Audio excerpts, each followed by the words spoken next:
now Syria. Popular uprisings fueled by new technology, coordinated using mobile phones, the internet, texts and tweets.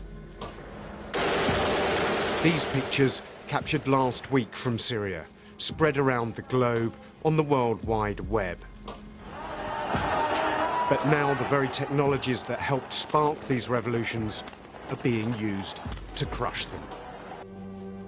Technology of this kind can be every bit as lethal as the bullets that might be directly sold by a munitions company or armaments quartermaster.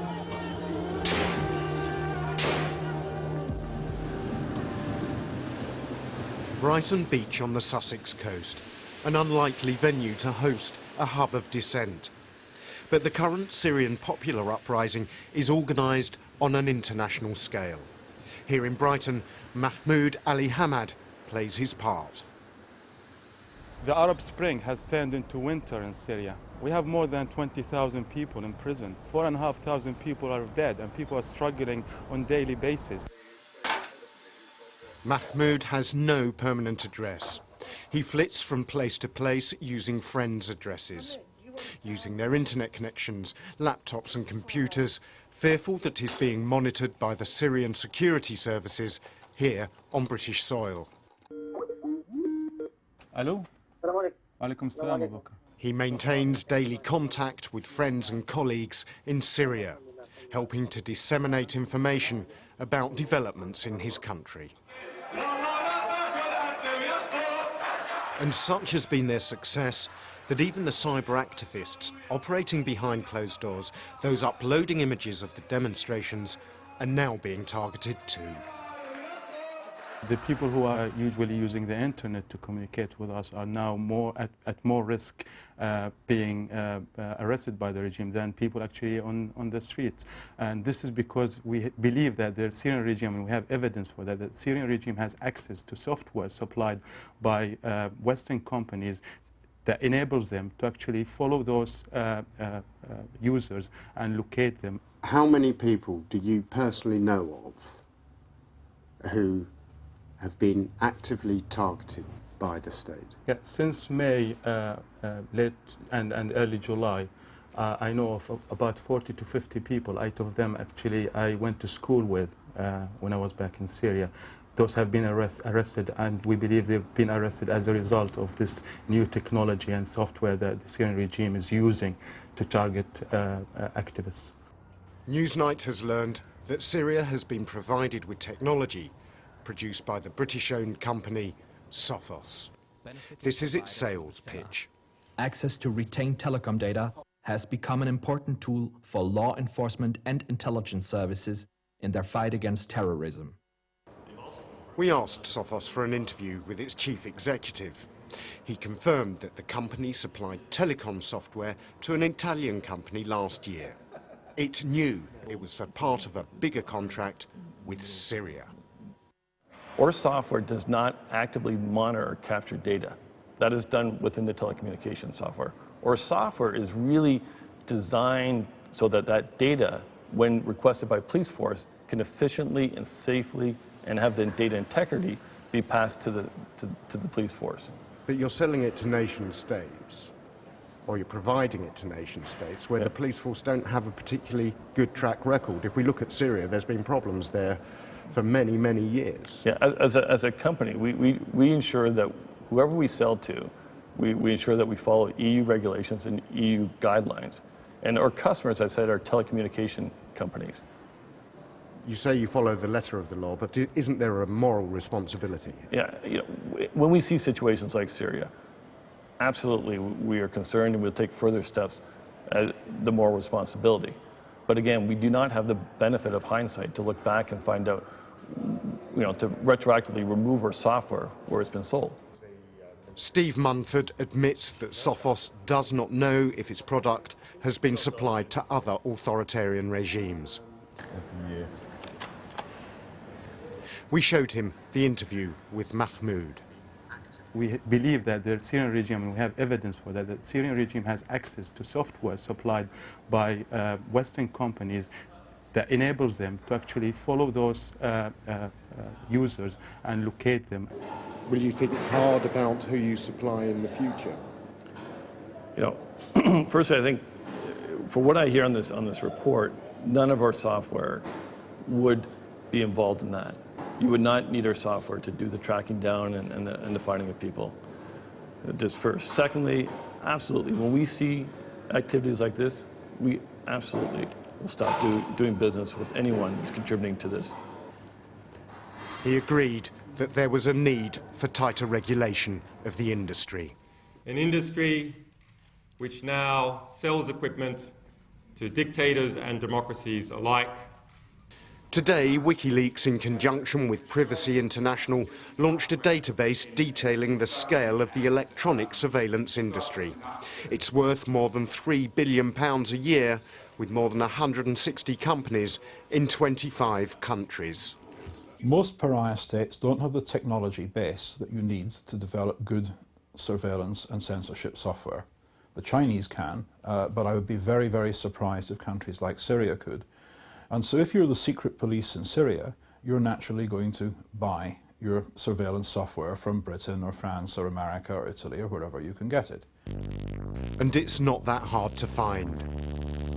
This is the Millipol International Trade Fair held in Paris a few weeks ago. We went along. Amid the sniper rifles, machine guns, weapons and military hardware up for sale, an entire section was devoted to surveillance. I spoke with one salesman and I asked him if he was at all concerned about how his company's technology might be used by certain regimes. Now, this is a direct quote. "We have no control over what they will do. Targeting, we can't have any control on that. The person who may be bad for you may not be bad for me, so we can't judge that.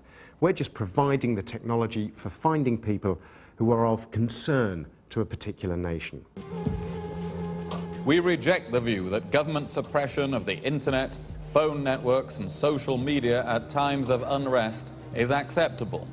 Britain will always be on the side of people aspiring for political and economic freedom in the Middle East and around the world.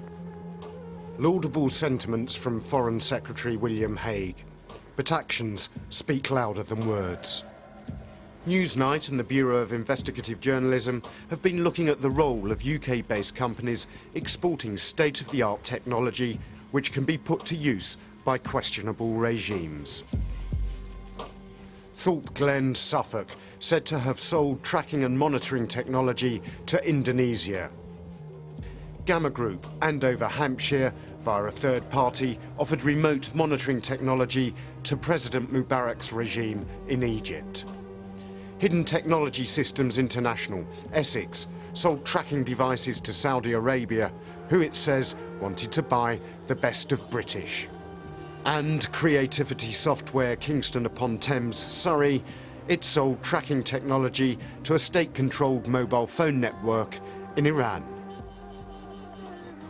And it's Creativity Software's involvement with Iran which has prompted concern from leading politicians. The crossbench peer, Lord Alton, has asked dozens of questions in the House of Lords. He cites the case of an Iranian journalist tortured in jail. He was subjected not only to physical abuse, but they detailed all of the conversations that he had had, and they were able to say whom he had met as a result of using technology which had been sold to the Iranian regime. My concern is that it's not just Iran, but throughout the whole of the region, that we have been aiding and abetting the very despots that democracy activists and human rights campaigners have been trying to replace through the Arab Spring. The details of Creativity Software's deal with Iran are not known. But through Lord Alton's persistent questioning, it has emerged that it had a stamp of approval from GCHQ. I find it really extraordinary that, in answer to a question I tabled, that the government have conceded that an agency operating out of GCHQ held a meeting with Creativity Software and that they discussed the dual application of this technology, and then nothing at all was done to deter the export of technology that could be used to abuse human rights activists, to arrest democracy activists, and to lead to people being tortured in Iranian prisons. We contacted all of the companies named in our investigation. Creativity Software confirmed that its commercial engagement started in 2009, but says that it wasn't deployed until 2011. It says any connection with alleged human rights abuses is clearly erroneous. Hidden Technology, it confirmed that it supplied tracking technology to Saudi Arabia. Thorpe Glen, we made repeated requests for comments. It's yet to reply. Gamma Group, it said in a statement that it did not supply a specific tracking technology to Egypt. Sophos say the deal with Syria has now been terminated. It and its Italian business partner say the system was installed but not operational. As the protests in Syria continue, cyber activists are looking at new ways to avoid detection, fully aware that a growing number of Western companies are successfully selling monitoring and tracking technology to whoever's prepared to pay. Angus Stickler reporting. Well, no government minister was available to speak to us about the sale of British technology abroad, but we were given this statement. European foreign ministers have decided today that the EU should ban the export of internet and telephone monitoring technology and software to the Syrian government. We are currently considering further the situation with regard to Iran. All export controls are kept under constant review, and the extent to which they apply to surveillance equipment is something we are actively considering. Of course, all controlled exports are reviewed against strict criteria, including EU and UN sanctions regimes.